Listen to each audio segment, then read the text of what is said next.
Hi everybody, welcome to the Health How-To channel where we talk about some great life hacks and easy tips to achieve better health. In this video, we're talking about the 10 best plant-based cheap sources of protein. Please subscribe and share your best tips that you have found to be the best plant-based sources of protein in the comments section below. Pressing the like button will also help get the information to others. If you have someone in your life who you want to help, please share this video with them too. Disclaimer, this video is meant to give some suggestions as a way of maintaining a healthy weight. This video is not meant in any way as an encouragement to starve yourself, deprive yourself of a healthy lifestyle, or meant to body shame in any way. Everybody has different bodies and different nutritional needs. This is not intended as medical advice and in no way does it negate the advice of your doctor or other medical health professional. I think we're all starting to feel the pinch of higher and higher grocery prices these days, especially when you look at the cost of fresh fruits and vegetables, as well as meat in particular. So how can we get good, healthy sources of protein without draining our bank accounts? Animal products such as eggs, poultry, fish, and beef contain all of the 9 amino acids our body can't make on its own to build a chain of protein. That's why they tend to be the go-to foods when we think of complete protein sources. However, people who are choosing to be plant-based for personal, financial, environmental, or ethical reasons have lots of plants to choose from for their protein content. Mind you, plants often are called incomplete proteins because they don't quite have enough of the 9 amino acids to be considered complete. Why do we even need to think about eating protein? Well, protein is involved with cell growth and repair. Protein is used to increase muscle mass, strength, and endurance. Eating protein can help stabilize your blood sugar levels and weight by making you feel fuller after a meal for longer than carbohydrates or fat would. Also, eating more protein can help support a pregnant mother with tissue growth and development. The exact amount of protein that you should eat every day can be a bit confusing. Factors like what diet you follow, your activity level, your age, and body shape can influence how much protein you want to take in. The dietary reference intake states 0.36 grams of protein for each pound you weigh. For example, a 160-pound person may want to eat 57.6 grams of protein each day. In this list, we'll give you the 10 best plant-based and cheap sources of complete and incomplete protein to help you plan your breakfast, lunch, and dinner. Number 1, oatmeal. Oatmeal is a really fantastic way of starting your day off right with a filling, high-protein breakfast that will keep your blood sugar levels stable and keep you satisfied until lunch. Try to use less processed types of oatmeal like steel-cut oats, which are chopped oats and have a thicker texture. In addition to 4 grams of fiber, 1/2 cup of oatmeal has about 5 grams of protein. You can make steel-cut oats in a pressure cooker to cut down on the cooking time. Want even more protein? Beat an egg and stir it into the oatmeal while it's cooking to add 9 more grams of protein. Sprinkle a handful of pumpkin seeds on top for an additional 8.5 grams of protein. That's a total of 22.5 grams of protein for a terrific, non-processed, healthy breakfast. Number 2, spinach. 1 cup of cooked spinach has 5.3 grams of protein. Spinach is a low-calorie, high-fiber green leafy vegetable.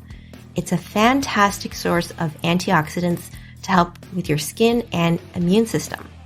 Particularly for women, it can be an especially excellent source of calcium to help with bone growth, iron to help with your red blood cells, and folic acid for pregnant women to support tissue growth.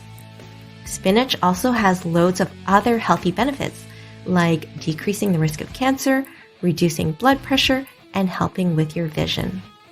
A good way of incorporating spinach into your diet is obviously in your salad, but you can saute spinach or add it to pizza and sandwiches. If you find that you can't quite seem to finish the bunch before it gets slimy, wash it and then freeze it in a Ziploc bag so that you can have easy to crumble spinach on hand to sprinkle in smoothies, eggs, baked goods, and soup. Number 3, soybean products, such as tofu, tempeh, edamame, and soy milk. Soybeans are considered a complete protein, meaning that it contains all 9 amino acids that your body can't make on its own. One 3-ounce serving of tofu has 8 grams of protein, 3 ounces of tempeh has 11 grams of protein, and there are 8 grams of protein in a half cup of edamame. Soy products have a lot of good things about them other than being really high in protein. A lot of studies have found that soy's polyphenols may help with keeping your heart healthy by decreasing cholesterol, decreasing blood pressure, by improving the elasticity of blood vessels, keeping blood sugar levels low by improving the body's sensitivity to insulin, and increasing bone density by mimicking the hormone because they have a similar structure to the hormone estrogen. On the other hand, soy products are controversial because some soy products are genetically modified and their safety has been questioned. Some research has shown that for certain groups of people, they may elevate the risk of some cancers or interfere with thyroid function. When choosing soy products, the less processed the better.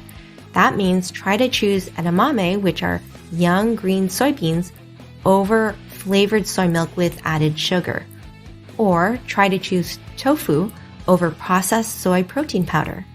And just because something is marketed as an organic soy meat patty doesn't automatically make it better than a homemade beef patty, because plant-based meat products tend to be highly processed and full of fillers, thickeners, additives, and artificial flavors. Lentils. With the rising price of meat these days, lentils can be an inexpensive way of getting your protein, fiber, iron, vitamin B, magnesium, and potassium. 1 cooked cup of lentils can give us 18 grams of protein, 16 grams of fiber, 37% of our daily requirement of iron, and 90% of our daily requirement of folate, which is especially important when pregnant because it contributes to fetal development. With all that fiber, lentils are a great way for keeping you regular and help support healthy gut bacteria, which more and more research says gut bacteria influences your immune system, your brain, your mood, blood sugar levels, and your weight.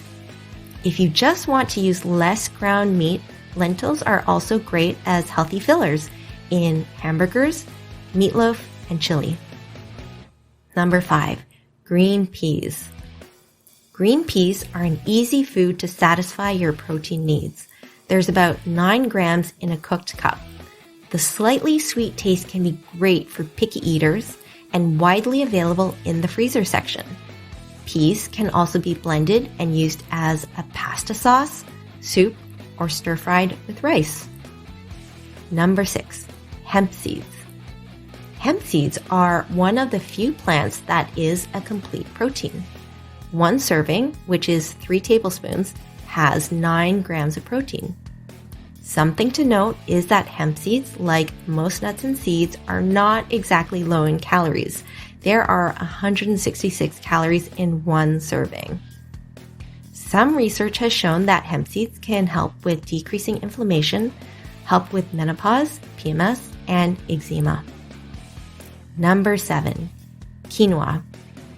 1 cup of cooked quinoa has 8 grams of protein. It contains 21 grams of carbohydrates that are mostly starch, some fiber, and a very small amount of sugar, but doesn't contain any gluten. You can try replacing any recipe that requires rice or barley with quinoa. You can also pop quinoa to make a puffed rice type of snack. Number 8, nutritional yeast.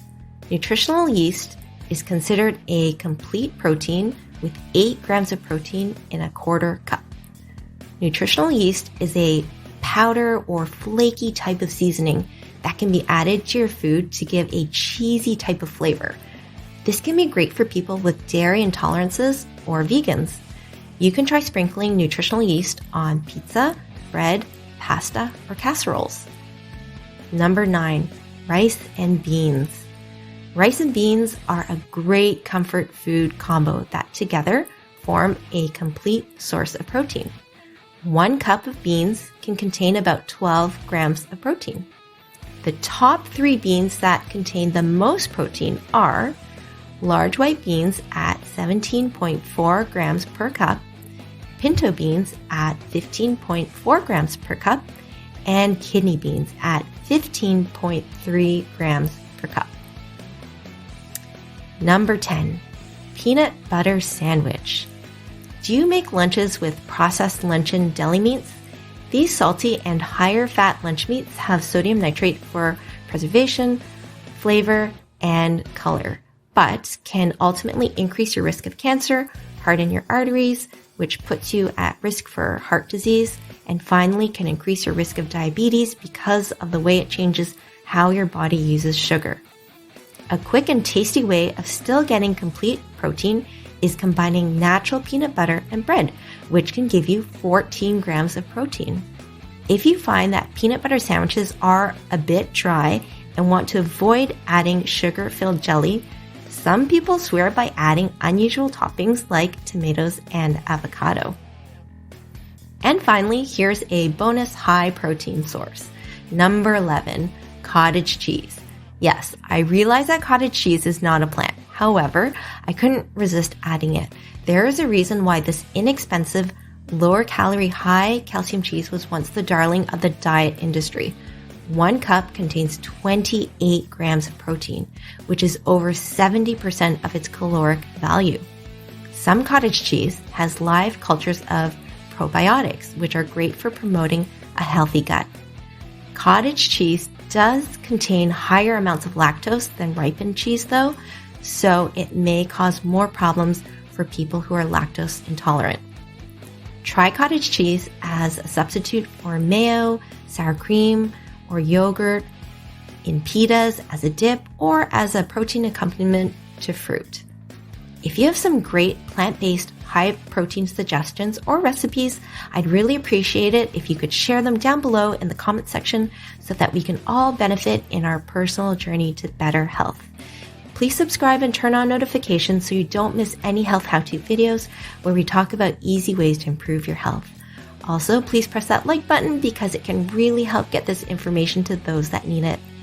Thanks for watching, and I'll see you in the next video.